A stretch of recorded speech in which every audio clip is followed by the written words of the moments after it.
ఆయన అన్న మీ పేరు?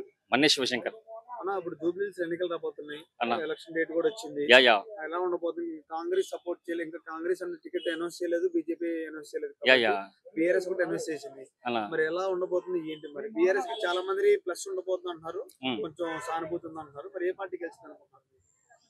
గెలుపు ఓటములు అనేది ప్రజాదేవులు నిర్ణయిస్తారన్న. ముఖ్యంగా చెప్పాలంటే గతంలో మాగడ్డి గోపీనాథ్ గారు 3 పర్యాయాలు ఆయన గెలిచిండు. ఆయన టీడీపీ బీజేపీ అలయన్స్ లో 2014 లో గెలిచిండు. But is the bit of the fission. ఏదేమైనా సరే ఇప్పుడు రీసెంట్లీ రఘునందన్ గారు ఒక మాట చెప్పిండు, మాగంటి గోపీనాథ్ గారు ఏం డెవలప్మెంట్ చేయలేదని చెప్పిండు. నేనైతే రఘునందన్ గారు ఒకటే సూచన చేస్తున్నా, మీరు ఒక మంచి లాయర్, మీరు ఏ రోజు కూడా మీరు జూబ్లీస్ కాన్స్టిట్యున్సీకి రాలేదు. But is the bit of the Faizan main thing. ప్రజలకు తెలుసు ఇప్పుడు మాగంటి గోపీనాథ్ గారు ఏం చేశారు, నవీన్ యాదవ్ గారు ఏం చేశారు. సో ఏమైనా సరే నేనైతే చెప్తున్నాను ఒకటే మాట, నవీన్ యాదవ్ గారు కానీ మాగంటి గోపీనాథ్ గారు కానీ వీళ్ళిద్దరు కూడా ప్రజాక్షేత్రంలో ఉన్నారు, ప్రజలకు సేవ చేసారు, ప్రజలకు మేలు చేసారు. వాళ్ళు మాగంటి గోపీనాథ్ ప్రజాప్రతినిధిగా తను సేవ చేసిండు, నవీన్ యాదవ్ ఒక ప్రజా సేవకుడుగా ఆయన సేవ చేసిండు.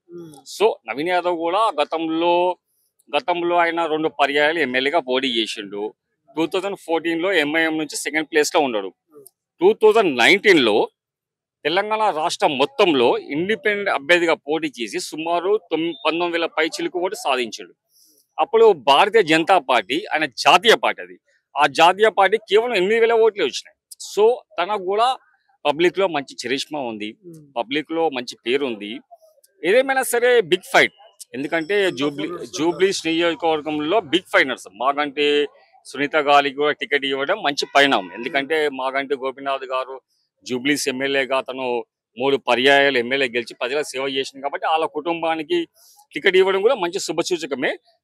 కాంగ్రెస్ పార్టీలో కూడా ఇప్పుడు నవీన్ యాదవ్ కాంగ్రెస్ పార్టీలో చేరి గతంలో మళ్ళీ అజరుద్దీన్ సపోర్ట్ చేసిండు ఆయన. సీఎం రేవంత్ రెడ్డి కూడా వచ్చి వాళ్ళ ఇంటికి దగ్గరకు వచ్చి కలిసిండు. సో ఏదేమైనా సరే మన ఇప్పుడు జూబ్లీస్ నియోజకవర్గంలో బిగ్ ఫైట్ ఉంటది. ఎవరు గెలిచినా వాళ్ళ ప్రజలకు సేవ చేయాలని నేను కోరుకుంటున్నాను. Thank you. రైట్.